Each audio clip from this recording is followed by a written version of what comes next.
மரகத மலர்விடும் பூங்கொடி மழலை கூறும் பைங்கிளி மரகத மலர்விடும் பூங்கொடி மழலை கூறும் பைங்கிளி நிலவில் ஒளிவிடும் மாணிக்கம் நிலவில் ஒளிவிடும் மாணிக்கம் என் நெஞ்சில் தந்தேன் ஓரிடம் ஆஹா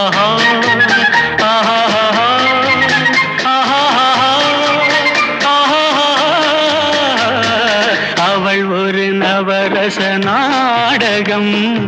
ஆனந்த கவிதையின் ஆலயம்